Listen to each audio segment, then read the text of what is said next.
much. Ungabona uthola G egcineni kusini isifundo isiphambili leso. Yeah. Kwaba khona omunye wayegibele emkhunji wahamba lo uprofessor wacela umuntu ehamba ngesikebe bangena olwandle. Mabengenile olwandle usiyangibuza lo munye lo phethe incwadi ezinkulu uthi do you know psychology? Uthi lo no. Uthi do you know physiology? Uthi lo no. Umbuza zonke lezi ezinoji egcineni kwezwakala. Yeah. Uthi lo no angazi. Uthi no, part of your life is doomed. Kwezwakala. Hayi bahambe kithule le ndoda. Uthi phakathi yabo 2 3 siqale ulwandle lijike. Malijike ulwandle lijika libe strong too much. Amagaga sabe phezulu bese le ndoda iphenduka ibuza uprofessor. Ithi do you know semiology? Bese thena the whole of your life is doomed. I-typology ke type njengoba lisho nalo type isithuzi sezinto okuyizona kwezwakala. Yes. Ngoba kade sifunda ke ngeTabernacle belikhombisa umfanekiso wethempeli ngoba ithempeli okuyilona lika uNkulunkulu yibandla. Ngimi nawe kwezwakala. uNkulunkulu ke waphuma ehlalini ezindlini ekhanda ngabangezansi. Sadlula leso sikhathi. Abajuda wathi uJesu mayefe esiphambanweni ukudaba indwangu yehla phezulu izofika phansi. Kuthiwa bayithuku kubonakala ukuthi abantu sebeyakwazi ukubona umphongolo kaJehova bangafi. Usuthi inkazimulo isukile abazange bakholelwe lokho bayithunga indwangu. Ngelanga lePentecoste uma ehlo moya ngcwele ehlala phezulu kwayilo naloyo ehlala njengomlilo kwezwakala. That was a proof mabebheka nabo ukuthi hayibo umlilo ohlala kulabantu umlilo ofanisela inkazimulo kaNkulunkulu. The glory and the shekinah of God. Usuhlele emakhanda laba bantu. Usuthi ngempela uNkulunkulu usehleli phezulu kwalaba bantu. Hleli phakathi ngekhathi. Ungekhathi kwalaba bantu. Kodwa still abazange bakholwa babazi ukuthi wabonakala esihlahleni angithi sivuthi abantu bangazi ukuthi ubonakala umlilo uhleli phansi bangazi uNkulunkulu ithempeli lakhe selilapha kulabantu. uNkulunkulu thina siyithempeli kaNkulunkulu engcwele ngamunye and corporately uhlala phakathi. Isho khona ukuthi ke iTabernacle likhomba lezo zinto sobona masiqhubeka. Ngingenile ke izolo ngikhuluma ngokusuka kwalo lihamba. Namhlanje ngizokhuluma ngendaba yomphongolo wesivumelwano, the Ark of Covenant. Ukuthi wasuka kuphi uhamba kuphi right kwezwakala. We'll be going that kwezwakala. We will try ke to accommodate. Ngizozama to accommodate kwezwakala. Ngiyabe module C kwezwakala. Le module C abangezwa kahle. I will try ukuthi ufake lesingisana la singena khona nesisuthu ngoba ngivamisa ukufaka isisuthu nesipere nesishangane nesivenda nani isingisa ngivamisa ukusifaka ngoba sise-Afrika kwezwakala. Don't have to be frustrated ngesingisi sise-Afrika. Kodwa ngenxa ke yalokho ukuthi you are living in a metropolitan area la ukuthi wakhona is a melting pot of all languages and all cultures. Amen. Ngamagama kufanele sizame uku-accommodate even though Yes. kwezwakala esebaba amakhukhunati kwezwakala. I will try to mix kwezwakala but I won't go deep ngoba mangena deep in English khona bangeke bangizwe mase articulate kwezwakala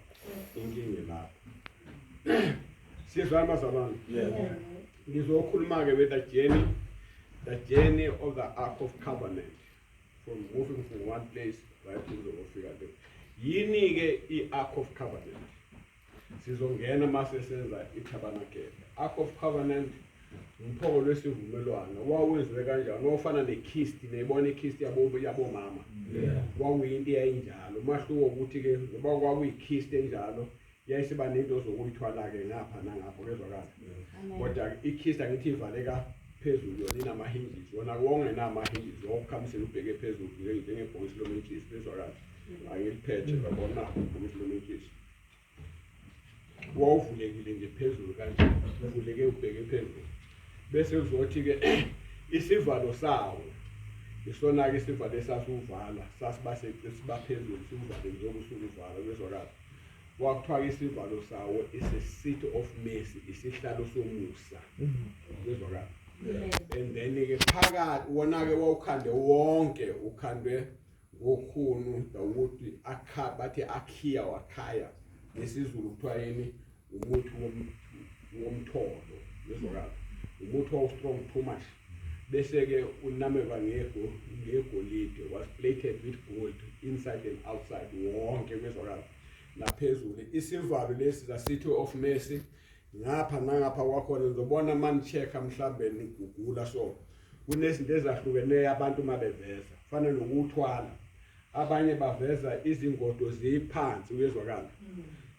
kanti azikho phansi zaziphezulu egcineni kwala ugcina khona ya mofunda iBhayibheli lithi zazingekho phansi zaziphezulu ukuze bawuthwale zila hayi phansi okwesibili uzothola ukuthi uma beveza lamakherubi ayemile ebheke esihlalweni somusa sometimes ubona emile kwezwakala ebheke so iBhayibheli alisho njalo okuright la wena wabona eguqile la phezulu esihlalo somusa so eguqile amaphikawo emboze isihlalo somusa kwezwakala ngiyakuzwa lokho uyasho ukuthi aye lapha ebheke lapha esihlalweni somusa la esihlalweni somusa la umpriest ayingena kanye ngonyaka uma engena endaweni engcwele afike afafaze igazi lapho sikhumbule ngengisasho ukuthi wefika afafaze lapho bese eqeda inkonzo yonke bese ephumela ngaphandle esezobusisa kabantu khomba ukuthi uNkulunkulu unjani umukele umkhuleko wabo izono zinjani zimboziwe azisusiwe zimboziwe zazimboza atonement bezwakala zazimboza zazingasuswa kungakho uJohn bebona uJesu ethi bhekani undlo yonke elisusa izono zezo babona ukuthi lo mhlatshelo lo yiwona kuyiwona loyana kwathi it was a type lo mhlatshelo kuyiwona wona neundlu leli kwakwe type leundlu kuyilona lona bezwakala manje umphono esivumelwano phakathi kwakukhona ukhamba a pot of man a pot made of gold bezwakala inside that kwangesona isinkwa semana not a bread of man it was manna itself which they used to pick up ekuseni bese bekhanda ngayisinkwa kwakuphakathi lapho kuloko kwakhombisa yini iprovision kaNkulunkulu we remember ukuthi kabanyeke noma singena kulo ndawo kombe ukuthi noma abantu bamaIsrael sokufuna the winter veg ukuthi bangene eKhanani bezwakala abazange bangene wathi uNkulunkulu ngizokwenza njoba beshilo akunaphutha nelodwa izwe liphuma emlonyeni wabengengilenza ngoba bathe bona ngabe ngcono esafele ehlala amathuna bengekho wathi ngizobabula ngizokwenza njalo yona into enginika ithemba lelo ukuthi uNkulunkulu mazi umkhuleko wokungakholwa athi uzokwenza njoba beshilo kangakanani umkhuleko okholwa engwakhulumayo ukuthi uNkulunkulu uyawezwa bese yawenza noma kunjalo sebezongena lithi iBhayibheli ke babe kulwathi abajikele emuva bafe bonke usala abantu abayithuku kuphela kusho ukuthi uMoses naye wafala phehlane bonke ke bangena uzongena abani uJoshua noCaleb ababenokholo uMoses okwakheka kangenanga benoAaron because lithi uNkulunkulu abamngcwelisana wathi balikhombe balishaya itshe base bakhuluma amagama abaphuzani bahlubuke basha abantwana bankulu babiza ngani ngabahlubuki anokuqaphela ukuthi amazwi aphuma kuwena wakhuluma phezulu kwebandla thisi ngoba yibandla lelo uNkulunkulu uthi indodana yami ngikhiphile eGibhithe ngayikhipha ngamandla lona usezophendula ubiza ukuthi bantwana babahlubuki noma abahlubuki uthi phuzani ngimkhiphela amanzi etsheni ngezwakala wathi ngeke bangene bazolibona abangangeni noMoses sisemnceka kangenana and then ke ukuthi angene eKhanani and then ke uNkulunkulu noma kunjalo sebonile kuyena obabhubhisa for 40 years ehlane imana zange inqamuke lahlala likhona umusa kaNkulunkulu masone kangakanani iprovision yasinikela imana yayisho lokho kwezwakala imana yanqamuka uma sebengena eKhanani the moment bengena eKhanani imana sister ayabi sabakhona because base befika sokufuna abasebenzi although kukhona abakuphikisayo lokho abathi ayikho leyo nto imana yayitholakala somewhere ngesikhathi esithize somewhere kwezokala ayikho le nto kuthiwa provision ithiwa bathi endaweni ethize nani labantu bahamba yonke indawo linqamukanga khomsiphoke provision kabantu kwakukhona lapho then bese bakhona izibhele the tables of the law umthetho eyishumi uMoses abuya nayo entabeni nayo kuqala leyesibili yayikhona lapho kezwakala ukukhombisa umyalo kaNkulunkulu ekhuluma nawo okwesithathu kwakhona a rod of Aaron kezwakala yes ya i rod of Aaron kunenkulumo ekhona ke ezinye evamise ukuzisho mawufunda noma ulalela abantu beshumayela bathi kwakuyinduku eyayiphathwa uAaron ehamba nayo ukusalona iqiniso lelo ngoba yayingeke ingene lapho phakathi kezwakala eBhayibheli mawufunda lisho kahle lithi mawufunda indaba kaDathani lithi uNkulunkulu wathi banako sebevukile okhona noDathani bamvukela nabo bafuna ukuhola akuthathwe induku nqanqe igada almond bathini almond ngesingisi kuthiwa yini almond kezwakala inqanyulo kezwakala ibe nalo inqanyulo bese bebhala amagama abo noAaron anqamla inqanyulo nekaAaron ibhalwe nayo hayi induku ayihamba nayo yakho umuntu kunenduku uMoses ayiphethe noAaron nenduku ayiphethe ababehamba naso njengenzule izule ngeke mayihamba nenduku nabo-ke babe nenduku ushaya inyoka babehamba naso kwakuyilena eyasebenzisa uNkulunkulu noAaron wayisebenzisa kwezwakala lena kwakuyinduku nqanyula imfishane kwaqoshwa amagama abhala phakathi sase kuthiwa-ke azibekwe eTabanakeli zabekwa kwathiwa-ke ngakusasa uma bevuka zabhekwa zonke wathokotheka Aaron ayihlumile kuphela ngamagama kwakuyizinduku kodwa yathola ukuthi yona inamacembe leaves on top of that inamaflower lot amaflower futhi inamafruit ama-almonds kezwakala ama-almond into efana nale kezwakala wasethi-ke lezi ezinye wasethi-ke leyo nto eyenzakalayo-ke kusho ukuthi-ke ubupriest bubangwa ngikhulumile ubupriest buka-Aaron bathi ihlale phakathi iyohlala isikhumbuzo ukuthi ubupriest bubanga kunikezwe bani u-Aaron indaba ma okunyaka i-typology mayelana noma-almond induku ezwakala ifanisela ukuqiniseka kweze kaNkulunkulu ngoba kuJeremiya uthi ubona Jeremiya uthi ngibona induku uma-almond uthi ubone kahle ngoba ngiyakuma emva kwezwi lami ngilenze kezwakala yayiphakathi-ke kezwakala bese uyavala-ke isihlalo somusa-ke bengizama ukuthi sikwakwenze njani bese siyathwala ilokho isihlalo ilokho the covenant the ark of covenant yayi ifanekisela ubukhona bukaNkulunkulu phakathi kwabo noma ithabani lalikhulu kodwa endabeni le engale ekhombisa ubukhona bukaNkulunkulu kezwakala ngoba wendawo engcwele ukhona ihlala lapho kezwakala yayikhombisa ubukhona bukaNkulunkulu ngoba wathi uma kubonakala uNkulunkulu kubonakala ifu noma ebusuku kwabonakala umlilo bebona ukuthi nanku umlilo uba khona phela bathi the glory of God is there the shekinah of God uma khona kusemini kuba khona ifu but the shekinah ngoba yayiba just above imesisithi kezwakala yayikhomba noma behamba-ke endleleni babazi ukuthi bahamba noNkulunkulu uma behamba nomphongolo wakhe kezwakala ngoba ufanekisela abanye amandla kaNkulunkulu behamba nawo obaleke kakhulu ku-Israyeli sizobona-ke sengichazile lokho okokuqala sizobona wakhandwa ngithi waqedwa washo ukuthi okhandwa obani bazobona masingena lapho kezwakala naso into zithabanakeli siyobona kungeniswa number 1 uyangeniswa eTabanakeli sekhanda iTabanakeli lakhanda usukhandela usuyongeniswa manje masifunda Exodus chapter 40 evesini lika 1 kuya ku 38 kezwakala isho lapho wangeniswa lapha angizulifunda ngoba indabende kakhulu ngizofunda u21 no34 and 38 lezwakala amaverse ku chapter 40 siyezwana bathandekayo inkosini kusho ukuthi mawuthola indaba chapter 40 ku Exodus and then verses 1 to 38 kodwa sizofunda uverse 21 verse 34 to 38 lapho ifundeka kanje khona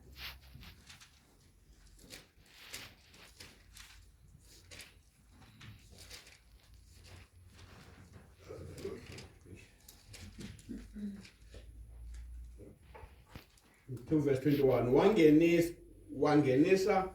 umphongolo etabanakele wamisa isiheko seveli wahenqela umphongolo wobufakazi njengalokho uJehova emyalile uMose. Sorry. Bese sifunda uverse 34. Ifu laselisibekela ithende lokuhlangana kusho ithabanakele nenkazimulo kaNkulunkulu yagcwalisa ithabanakele. uMose yengenakungena ethendeni lokuhlangana kuba ifu lahlala phezukwalo nenkazimulo kaJehova yagcwalisa ithabanakele. Njalo lapho ifu lenyuka ethabanakele abantwana bazeli baqhubekela phambili ezinkambeni zabo zonke. Kepha uma ifu lingenyukanga babengenakuqhubeka kwaze kwafika usuku lokwenyuswa kwabo. Ngokuba ifu lika Jehova laliphezu kwethabanakele emini nomlilo wawukule busuku emehlweni abo bonke ayo yonke indlu yakwa-Israyeli ezinkambeni zabo. Kusho ukuthi ke yangeniswa babebona ngalokho uma behamba inkazimulo the glory of God ejekina njengoba ngishilo yayibonakala phezu kwalapho. Bahlale mayiqala bakhona imuva babe move ukuthi bafike nini kwangasho lutho. Babengafika namhlanje bahlale balimisa ithende kusasa bayibone isuku basuke bahamba. Wenda ifika ihlala isikhathi eside bahamba ngoba uNkulunkulu uyahamba nabo kezwakala. Then siyathola lokho futhi naku Numbers chapter 9 verse 15 to 23. Okay. Siyabona futhi umphongolo esivumelwano ngokwesibili mabewela iJordan kezwakala. Jordan River when they were crossing Jordan River sibona futhi imphongolo esivumelwano lapho. Masifunda kuJoshua chapter 3 kuya ku chapter 4. Kezwakala. Lapho ke iBhayibheli yasitshela ukuthi uNkulunkulu ekhulumile kubani kuMoses wathi akabeke abantu uJoshua. Abantu ke base bethi simbonile uNkulunkulu ekhuluma kodwa uMoses akamnikezanga induku. Sobonga ukuthi uzoyenza yini lento uMoses ayenza ngoba akana nduku kezwakala.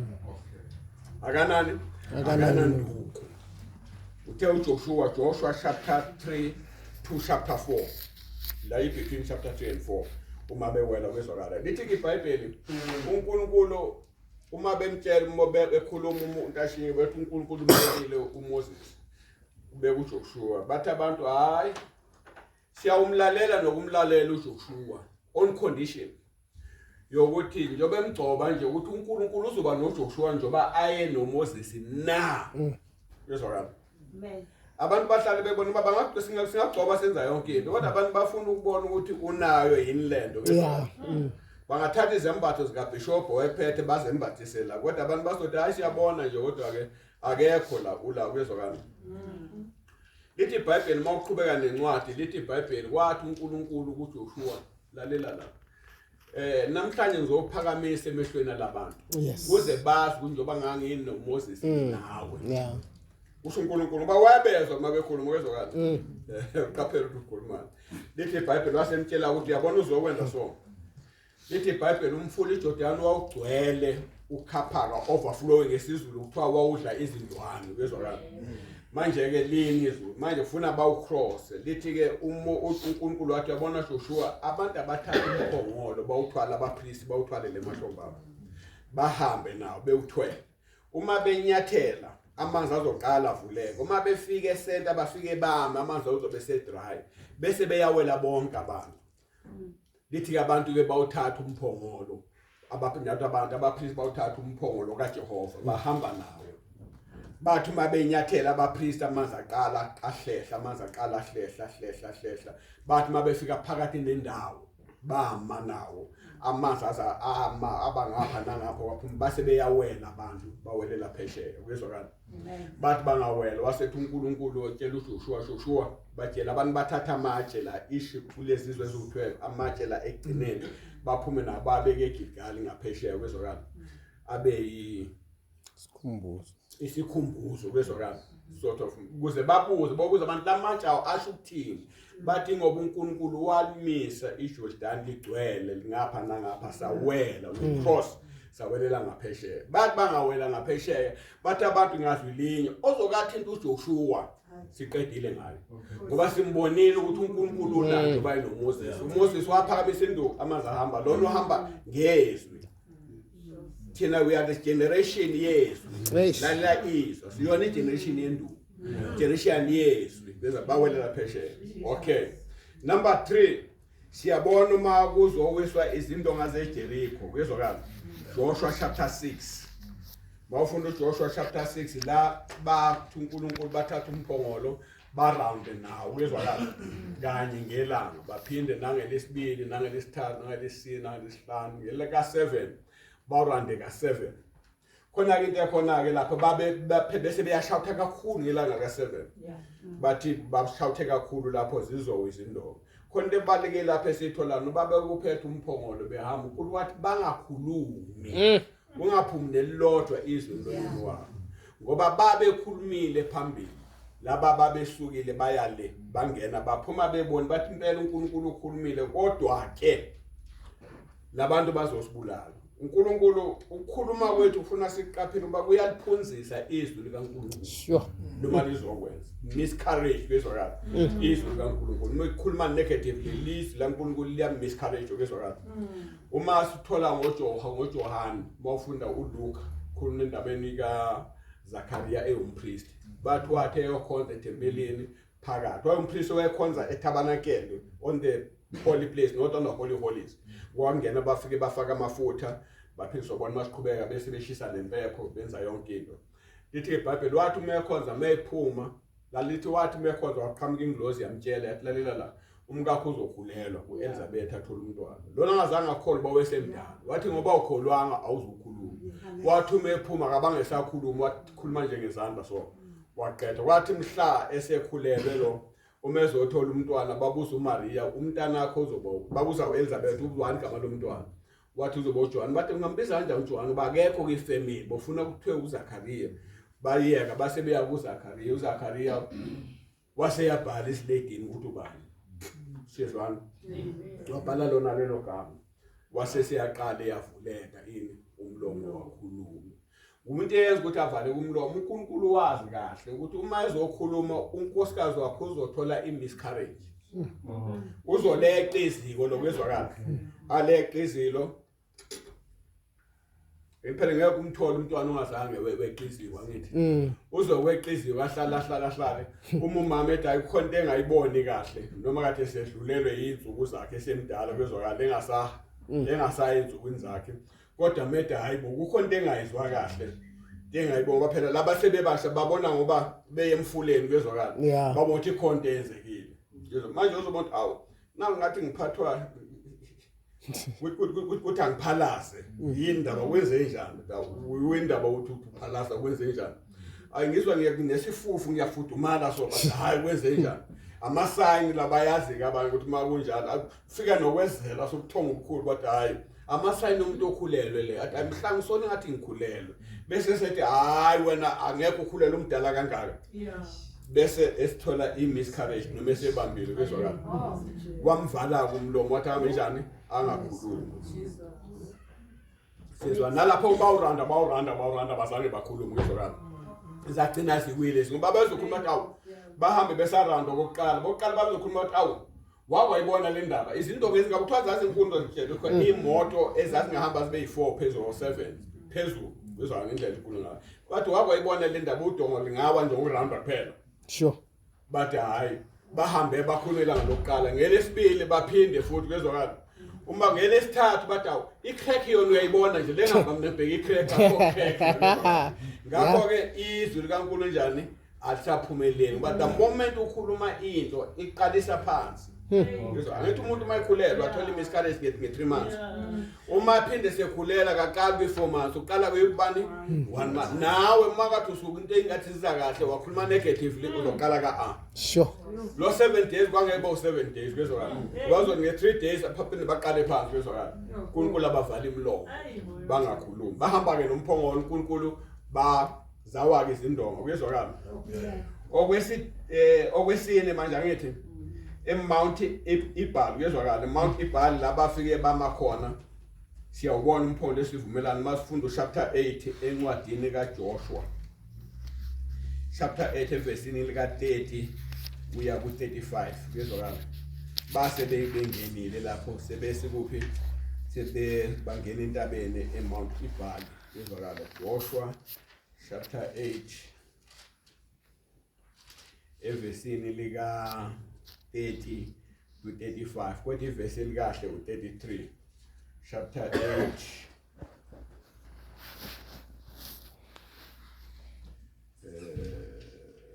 chapter 8 evesini lika 33 30 ya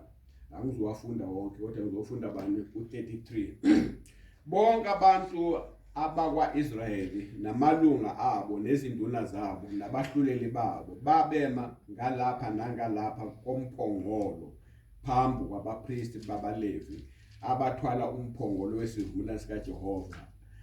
abofakazi nabokuzalwa ekhaya ingxenye yabo ibhekene nentaba yaseGerazimi ingxenye yabo ibhekene nentaba yase-Ebali njengalokho uMose ebayalile kuba babusisa abantu baze uqala bezwakala lapho ke sithola futhi mawe ithola lo ndaba ithola lapha na kuDeuteronomy 27 evesini likabani lika 11 ngithi ke uma uNkulunkulu ehamba beyongena eKhanani sebengenile bezwakala wathi uNkulunkulu abanye bentabeni iGerazim abanye bame kwenye intaba kezwakala laba bahlukane kabili 12 tribes bengapha 12 tribes bengapha laba bangapha bakhuluma isibusiso laba bathi amen laba ngabakhuluma isiqalekiso laba bathi amen kezwakala lithi wakwenza uJoshua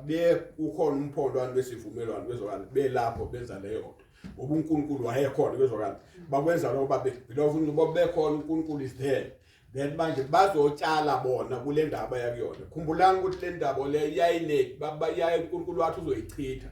because labantu babekhonza oNkulunkulu abangelona iqiniso kezwakala yayingcolile noma ekhipha izinto okuhle it was cursed kezwakala uthi ke manje ngifuna nina niyendaweni laphana I redeemed it kezwakala manje sengifuna nina noyingcwelisa nitshale nini isibusiso nesiqalekiso kezwakala umuntu mesindiswa ungena endaweni eclean engenanesi kudiphende ke ukuthi yini ayitshalayo lapha uma itshala ukukholwa uzovuna ukukholwa uma itshala ungakholwa uzovuna ungakholwa uma itshala izwi lenkosi uzovuna isibusiso ngakho uthi ubani Samuel ethi ngibeka phakathi kwenu Samuel noma somjongo ngathi uSamuel ethi ngibeka phakathi kwenu isiqalekiso nesibusiso khethani namhlanje Moses yangibeka phakathi kwenu isiqalekiso ngikhethaneni ukuthi nikhethane ngamagama uma bengena lapha nabathola izwe lilibi kodwa uNkulunkulu lingcolile uNkulunkulu ke walihlenga kwezwakala walilungisisa laba right alaba nalutho kodwa uthi nina ke tshalani ke kulo ke manje tshalani isibusiso nitshale nesiqalekiso bakhuluma ke laba isiqalekiso isibusiso bathi amen bakhuluma laba khuluma yini isiqalekiso sathi amen ngakho uma behamba ngokaNkulunkulu ngakho mase beya ku Deuteronomy 28 ngoba 27 mangena ku Joshua 28 seziyakhulunywa ibusiso up to verse 14 verse 15 ukhulunywa iqalekiso zonke lezi zinto zazisemandleni abo ukuthi bazivune basitshalwe yibo sure ngithi there's nobody in your life usindisiwe there is no devil in hell ongaqalekisa uqalekiseke uma ufunda I think Numbers 21 uthi lapho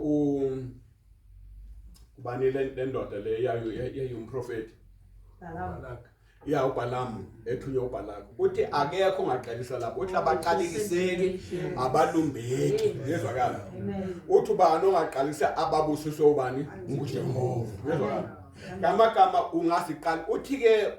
uBalaam uyabona wena umosi imali yakho Balak wenza yonke le uzoyithatha ke imali ngoba ngizomnikeza isu lokuthi baqalekiseke ngoba ngeke ubenze next wena ithi isu loba kube bewazi ngithi umuntu akazi ukuthi akazi wathi kuba uyazi kungeke uzokhipha imali umuzokwenza ukuthi yini uNkulunkulu abangayifuni uzokwenza ngaphezulu kwaloko mina kade ngizobaxoxa ukuthi akwenza uthi number 1 uNkulunkulu abakafuni bakhonze uNkulunkulu abangekho badle nokubahlale emadilini akhona kwezwakala futhi uNkulunkulu akezwani nokufele Jesus wathi wena khanda ke manje idile elikhulu ubizeke onkulunkulu wakho benjani beze bazokhonza lapho kezwakala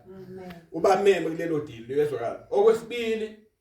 bese ke uyaqeda uthatha ifebe zethempeli ezikhona lapha uba amayenga ndoda esho njalo ngesizulu uba sejuze kezwakala baba sejuze bangene la uzobabulala uNkulunkulu bazokwenza yini khoze uNkulunkulu bakhonzele ngempela wakwenza lo utheme kwenza laba bathatha isiqalekiso basifaka kubona kubo kezwakala wababulala uNkulunkulu ngendlela ongaza kuyibona nakufuna ukwazi ukuthi there is not devil in hell ongaqalekisa wena ngaphandle noma uvule igap lokuthi ngiyamsaba umzalwane osaba ukuthakathwa uma ubhekela ukuthi bazokubhadala ngomsila wemfene kezwakala wena vala ukuthi yini ekhona kimi engenza ukuthi umsila wemfene usebenze udle imali yami kezwakala check yourself wenze introspection sinuka amakhwapha ukuthi kukuphi la unyawo lamshelele wathola ukuthi ungalandi isono wasenza kudala lokho amathuna sekubonke kukuphi la inkosi mongathi inkosi mina ngowakho akekho ngangithinta ngenye ilanga benginganixoxela ngendaba yomunye umfundisi asithi isikhathi owayeshana njana nenyanga uZuma bayamazo AQ ne AQ Zuma inyanga le manje umntanayo wefuna ukushada eshela intombazane usibali kanokunja kaZuma yale intombazane manje inyanga yasithi cha into engizoyenza lo ntombazana kaMqomi lo ngenxa yakho Zuma ngoba wena uthi usindisiwe lo ntombazana ngeke aqome ngakho ke into engizoyenza mina ngiyaziwa la ngiphuma khona ngizowushaya umuzi wakho ngolesihlanu ngo12 o'clock lithi ngiqongo ushaya koqhamuka ife lincane ngake entabeni imahlosana alishaya entabeni ngale lishaya umuzi wakho lushaya uphele ngoba yinxiwa wathi ngiyaziwa la ngiphuma khona hayi wathi uZuma ngiyakuzwa lokho akushoyo okokuqala akumina engithele lontombazana ngamqoma umfana wakho uyena lo mfana untombazana uyakhola usindisiwe akamfuni lo mfana wakho bakasindisiwe bese ke sobona ngolesine athi unkosikazi angizuye emsebenzini athi uZuma hamba emsebenzini ngizosala mina nabantwana laba bakhona ahambe umama uZuma kodwa uma phakathi ayihintele emsebenzini mehambe emsebenzini ahambe ukuthi ngabo 11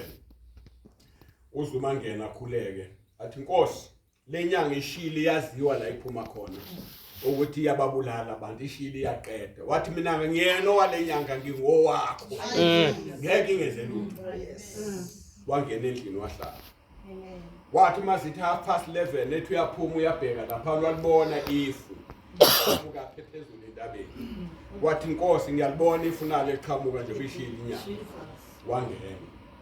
ngempela wathi masithi nge12 lashaya izulu lashaya ngapha ngena ngapha eminyango lashaya stedla nqamula laphuma ekhoneni la wisa ingane ngapha yakwaphansi laphuma la nqamula double indlu la wisa ingane ngale ngemuva waphuma uZuma mephuma ingane ekhala afika waya kuyo ingane wayibamba wayivusa wayihlikihla emqolo yabhodla wayibeka eceleni waya ngemva kwendlu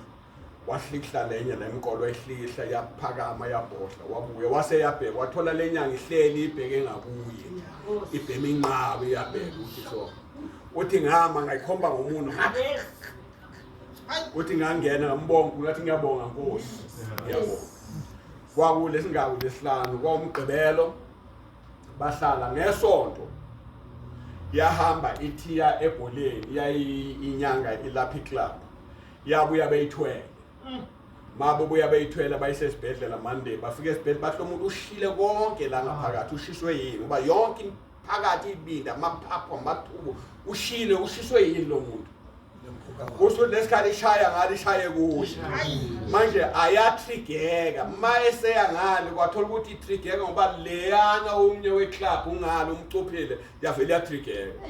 wabuya ngolesibili wabuye kubuza abantu abakhe wathi niyabona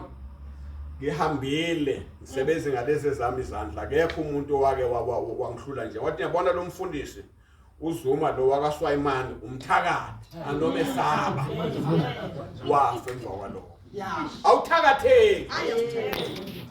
ngaphandle mawuvule wena ini uvule igebe vala ini wena isho khona ukuthi umphongolo wesivumelwano ekabe ngifike kanjani isikalekiso ebhali bezwakala ngakho bakhuluma noma ufunda lapha lezo qalekiso babezofaka bona bezwala hayi ngoba uNkulunkulu bezatshalwe yibo babeke babhlenga kodwa yithi sivuna into esayitshala thina sathi phansi ngamlaleli nokumlalela uNkulunkulu kuzoba njani ngoba so sesiyavuna ke lokho bezwakala ubona ke lapho umphongolo bezwakala kaJehova bese singena kokwesihlanu ngithi sibona useGilgali Joshua chapter 5 verse 10 eGilgali nokhumbula ukuthi kwakwe indaba athi mabengena ekhana nabangenela kuyona bezwakala mabesuka behlasela sonke isikhathi bezwakala babesukela kuphi eGilgali bakwabe khona manje bezwakala ulapho ke 5 Joshua 5 verse ngabane lika 10 ngaqala ukubona umama kama umambando ofake ijazi eliphambili kakhulu umaso ngaqala ngibone ebheka lapha esikhathini woyeka bazalwana nalast week uyena ngimtshelile umqhubheka isikhathi uyezwakala ngaze ngisheshisa abantwana baka-Israyeli bamisa eGilgali bagcina ephasika ngosuku lwe-14 lwenyanga ngakusihlwa emathafeni aseJerikho badla ezithelweni zezwe ngolwangakusasa emva kwephasika namaqebelengwana angenamvubelo noswele ngalolo suku imana lanqamuka ngangomusa nxa sebehla ezithelweni zezwe abaka-Israyeli ababe besaba nemana futhi kepha base behla ezithelweni zezwe laseKhanani siyobona ukuthi babe useGilgali umphongolo wawulapho bezwakala and then ke masifunda ke mawususuka ke eGilgali waya eBethel number 6 lo kwezwakala sifunda Judges 20 verse 26 to 27 Judges abahluleli Judges chapter 20 sibona suka kuphi manje 20 26 and 27 sibona usuka kuphi eGilgali la kade ukhona sesuthola usukuphi ususeBethel chapter 20 verse ngabani 26 and 27 base bekhuphuka bonke abantwana baIsrael abantu bonke bafika eBethel bakhala bahlala khona phambi kukaJehova bazila ukudla ngalolu suku kwaze kwahla banikela ngeminikelo yokushisa nangeminikelo yokuthula phambi kaJehova abantwana basele babuza kuJehova ngokuba umphongolo wesivumelwano sikaJehova wawulapho ngalezo zinsuku uzwakala wawukuphi wawuseBethel siyabona usuke eGilgali usuye eBethel uzwakala right mase si okwesikhombisa number 7 sithola useShilo awuseke eBethel ukuphi useShilo eShilo laphana 1 Samuel chapter 3 ngathi sifundile last week angithi 1 Samuel chapter 1 verse 3 chapter 1 verse 3 lo muntu wenyuka emizini wakhe iminyaka ngeminyaka yokukhonza nokuhlabela uJehova sebawothe Shilo kwakukhona lapha amadodana kabani kaEli noHofini noFinehasi nabapristi nabomngabo kwezwakala bese wawusulapho ngoba ke umphongolo wawuhlala kupheshilo uNkulunkulu wathe babe khona bese sibona uverse ubani 21 bese sifunda chapter 3 verse 3 isibane sikaJehova sasingakacimi uSamuelelele ethempelini likaJehova lapho kwakukhona umphongolo kaNkulunkulu uzwa Samuel wakhuliswa wahlala lapho Eli umpriest bezwakala sasingakaboni bese sifunda ke no21 bezwakala uJehova waphinda wabonakala eShilo ngokuba uJehova wazibonakalisa kuSamuel eShilo ngezwi likaJehova bezwakala umphongolo wakophi wawuseShilo ngoba ithempeli lalikuphi laliseShilo khumbuleke ukuthi ke umphongolo ulokudla ithempeli ithabalakeli lahamba kunevese besiphikisana ngalo u1 Samuel chapter 22 evesini lika 17 bokuyilo lelo 17 and 18 ebikahle u18 wokusho ukuthi ke ukuze ithabanakeli lisuke lapho kwesasithola selise egibanyoni kezwakala mase sifunda izichronicles zesibili kezwakala ingoba ulokhunye uSawuli wababulala bonke abapriesti lapho ebabulala ekwatini ukuthi uDavide lo umpriesti lo uyewanika ubani izinkwa uDavide wamnika enkembo kezwakala ilapho kezwakala sibona ke lapho kezwakala umphongolo wakuphi wawuseshile bese siyadlula ke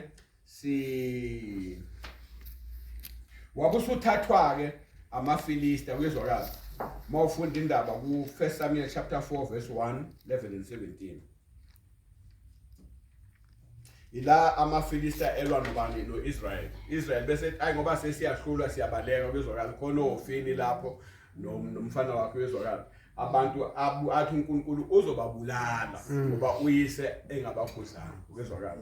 lithi ngoba babekhohlakele lithi iBhayibheli babenyula ukudla babekhipha ngakavutho kufanele kuvuthe bakhipha uthatha okwesibili babelala namantombazana ivele ethempelini ngiyama uNkulunkulu hayi ngababulala abafana abadlala ama-organ nama asebewaqedile amantombazana la ebantwini kezwakala ingoba unomusa unani unomusa wababulala ke laba babeganga kezwakala lithi ke bathu asimfundo uverse bani uverse 1 izwi lika Samuel lafika kuye wonke uIsrael waphuma ukulwa namaFilisti wamisa ngase Ebeneri amaFilisti amisa entashini lapho kuthiwa isebhekli yakuphi yase Ebenezeri kezwakala ila wathathwa khona bese uverse 11 umphongolo kaNkulunkulu wathathwa amadodana omabili oEli oHofini noFinehasi abulawa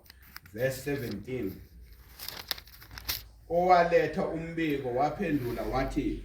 uIsrael ubalekile phambi kwamaFilister kwakukhona ukubulawa okukhulu phambi kwabantu phakathi kwabantu namadodana akho mabili oHofini noFinehasi afile nomphongolo kaJehova uthathiwe baphuma laba bathatha umphongolo bahamba nawo bathi hey ngoba siyalo la impi yasikole sithatha umphongolo kaJehova siye nawo ngizwakala ngoba uzo bakhona lapho uzokwazi ukuhlwela mabefika lethi amaFilister athi angezwa umsindo wawukhona igama athi saphela safa ulomsindo ongako usho ukuthi uNkulunkulu kaIsrael usekhona lapho kanti hayi akasekho uNkulunkulu ubashile kunjani ubashile ngezono zabo ngizwakala wabashiye babulawa wathathwa umphongolo wani wesivumelwano ayikho into ebuhlungu ukuthi uhamba noNkulunkulu kanti akasekho ufana umuntu uhamba noNkulunkulu kanti kanjani uNkulunkulu lithi ubani uSamsoni wayenza njengoba ejwayele ukwenza wathi amandla asekhona kanti amandla wasekho ngizwakala khona ukuhamba ngokujwayela uthi uNkulunkulu usahamba naye kanti unjani akazi lethi engishilo ukuthi kudala ngangishumayela kodwa ukuza la iviki lonke leli bengekho right kuzokufika namhlanje lonke lenyanga ngeke ngibe right ngoba ngizoministera phakathi kwebandla likaNkulunkulu I don't take it lightly ngizwakala ngishiswe amakhaza la ilanga lonke ngihleli la ngiprepare kwezwakala ngihlela ngibhalana lapha ngoba ngiyazi ukuthi kufanele ubukhona kwaNkulunkulu ngibuswe kwezwakala ngibudlulisele kisi lithi wathathwa umphongolo wesivumelwano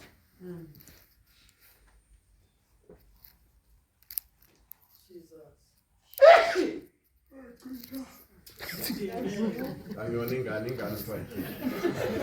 Siwuthola ke usezweni lamaFilistini kuyezwakala. Ezweni lamaFilistiya kuyezwakala. Ulapho masifunda kuSamuel 1 Samuel chapter 5 verse ka1 to 17. Chapter 5 verse 1 to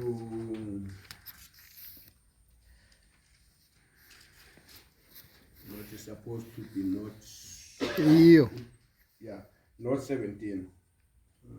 About 17 again, 10. 10, verse 1 to 10. Verse 1 to 10. Nikulungise lokho 10 verse 1 to 10, 5 1 to 10. Lithi ke awuthatha umphongolo lamaFilister awusa endlini esithixo sawo kwezwakala uDagoni.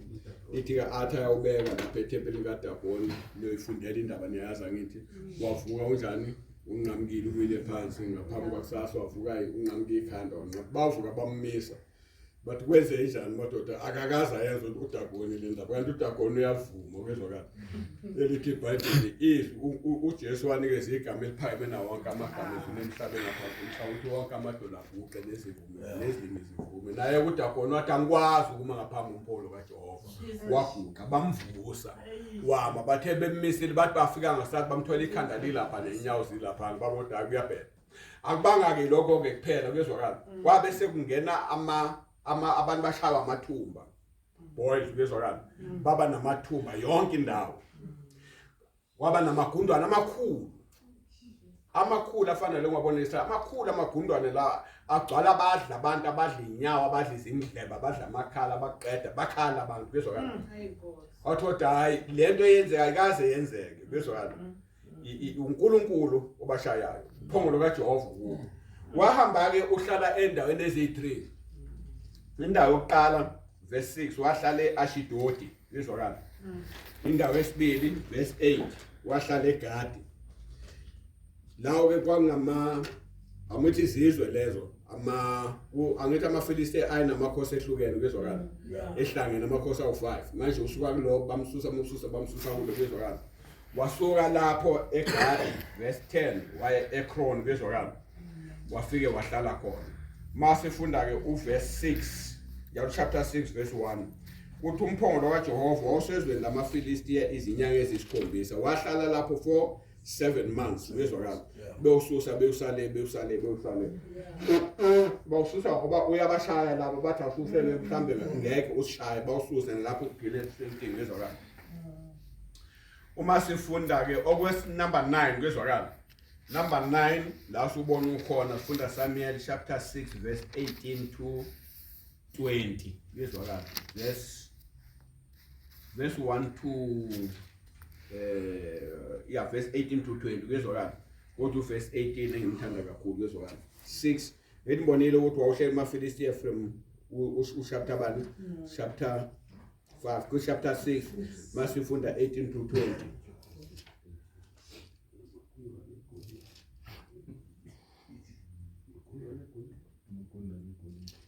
chapter 1 6:18 to 20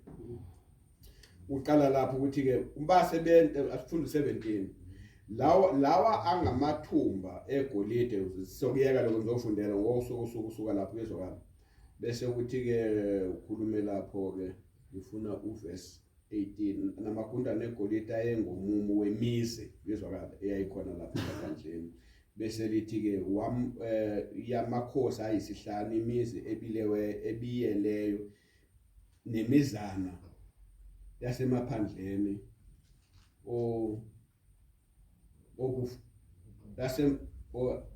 yasemaphandleni okubufakazi bakho kuyitshe elikhulu abawubeka kulo umphongolo kaJehova elikhona nanamuhla ensimini kaJoshua waseBhethi Shemi bezwakala bese siyafundeka la ithunzi ifunda lapho ngizofundela lapho verse 20 ukuthi abantu baseBheshitheni basebethi ubani ongena phambi komphongolo kaJehova bezwakala usuthi bawuthatha umphongolo kaJehova benza lento ke okwakuthe hayi ufuna sipoke ukuthi is it a natural disaster noma lento eyenzakala sibula amagundane namathumba noma mhlambe ilomphongolo kaJehova if we calamity because calamity natural disaster sizobona ngoba kuzokwenza into engajwayelekile lithi ke iBhayibheli base bethatha izinkomo eziyithu ezinamankonyane zigcwele ubisi bathatha amankonyane bavalela bathatha izinkomo bazibophela bathatha inqukumbana entsha ekhathi entsha kwezwakala bathatha lamagundwane bafaka phakathi amele lezo zizwe bakhanda namathumba egodi babeka phakathi bafaka nomphongolo kaJehova lokho kwakukunikela kwezwakala lithi uma lezi inkomo zizohamba bheke kwaIsrael amankonyane ekhala ngemuva ubisi lishisa sokwazi ukuthi yini ingoba kumphongolo kaJehova kodwa uma ziphenduka inkomo kwezwakala zibuyele usobona ukuthi no it's just a natural disaster bese siyahlala lithi bakwenza ke inkomo zahamba straight zaze zafika la ebukuphi ebhetishemeri bezwakala zafike zamakhona wama lapho bawuthatha umphongolo ke bawubeka etsheni lapho base bephindele emuva abantu bakhona bagijima ke beza lapho mawufunda iBhayibheli balunguza bawuvula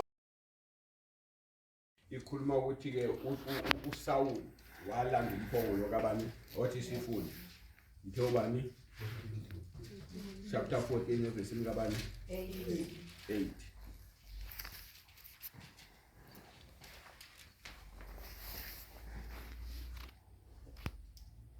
Njobani 1 Samuel 14:8 Yeah. Wangathi ngishaya isikhala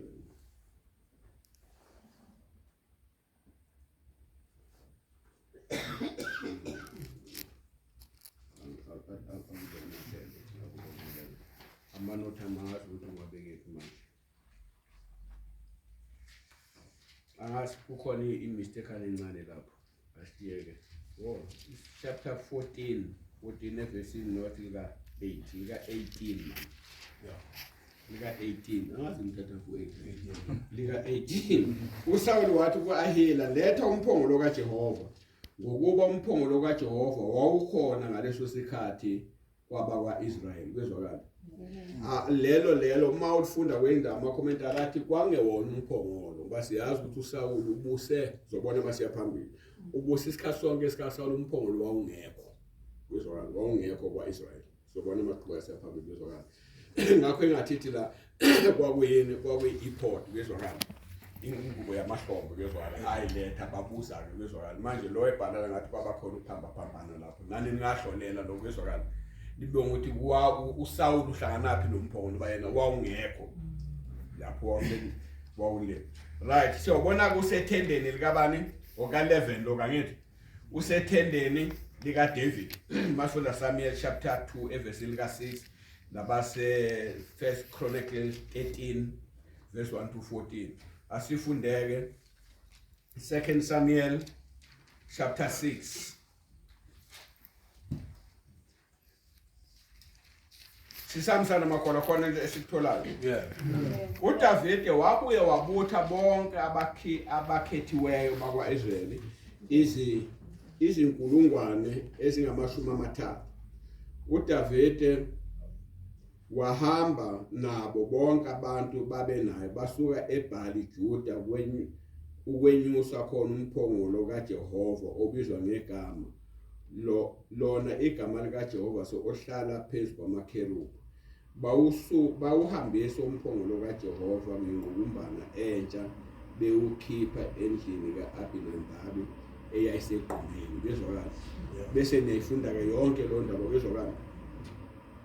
lithi uDavide wababiza mathi ufunda u13 la nizothola khona ke 13 ze-Chronic bezwakala ize-Chronic chapter zoqala chapter bani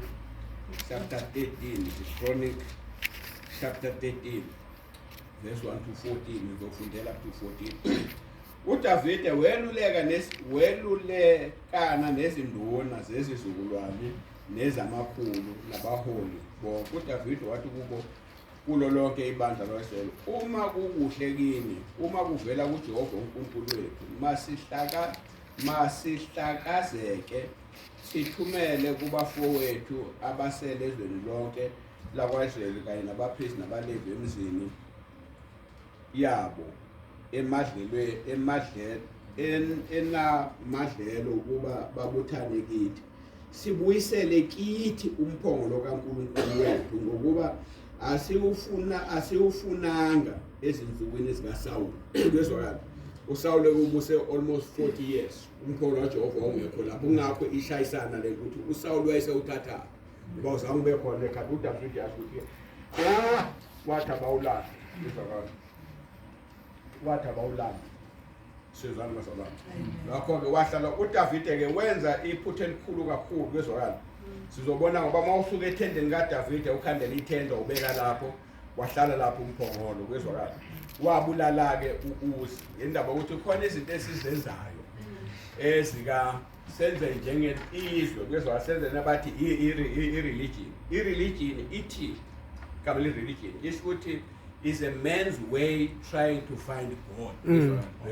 Njengalaba babenza izindlela zabo zokuthola ukuthi indlela kaNkulunkulu na. Manje uDavide mayesosusa lapha eJerusalem ethusa le emzini wakhe wenza lento enziwa amaFilistiya kwezwakala thatha inqukumbani uyawubeka uhamba nawo endleleni usubulala yini ubulala uZu kwezwakala base bewuthatha ke bewubeka mawufunda izikroni uSamuel bawubeka emzini kabani bawungenisa mawufunda 11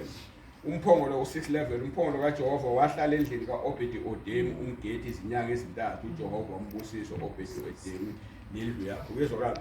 wabusa uhlala kuphi endlini ubona ususendlini kabani kaObedi-Odemi uhlala izinyanga izinsuku ezingaki izinyanga ezintathu lithi wabusiseka kakhulu ngiyasisa lesobusiso senyanga ezintathu bakhe batshela uDavide bathi hey susa umphongolo endlini yale yandoda ibusiseke ngendlela emasa ngenxa umphongolo kaJehova lapho kwezwakala bawususa ke lapho kwezwakala uyayifunda indaba lapho yonke kwezwakala kusiya ku verse 11 chapter 6 verse 11 and 12 now first easy chronicle chapter 13 to 14 siyawubona ke ekugcineni ke umphongolo kaJehova usesethempelini likabani lika Solomon bani lapho okwesingakuloko ka14 sifunda chapter uKings First Kings chapter 8 yezwala First Kings chapter 8 verse 1 to 11 First Kings chapter 8. First Kings chapter 8 verse 1 to 11 yezwala chapter First Kings chapter 8 verse 1 to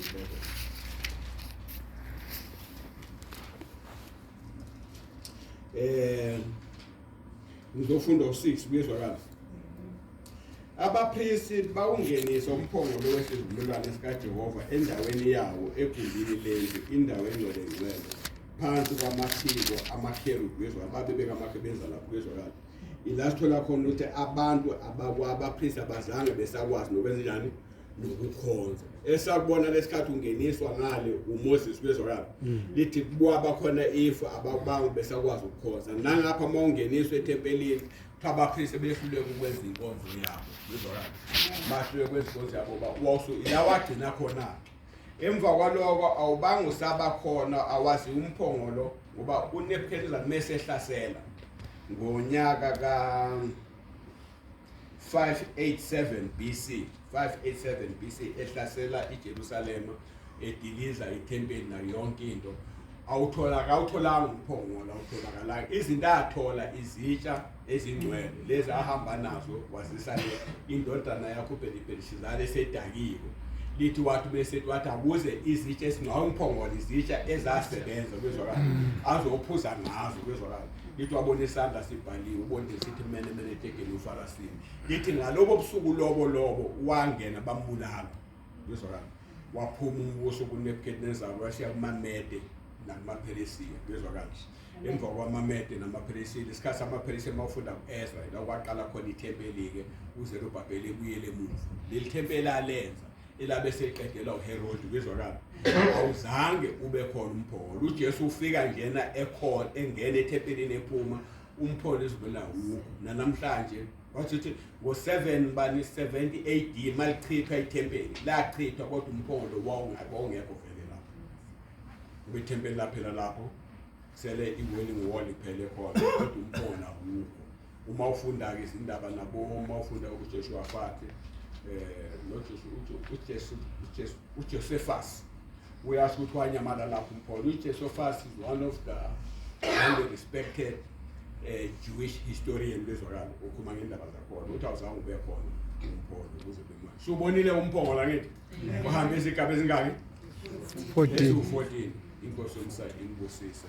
next week sizobe sesingena ke ekwakhiweni kwethabanakeli sengoshaya ngisheshisa lapho masiqeda kwakhiweni kwethabanakeli sifana kwalo bese singena kuphi ezingubenza umpriest lapho ngobenza umpriest azinjani bese singena kuma feast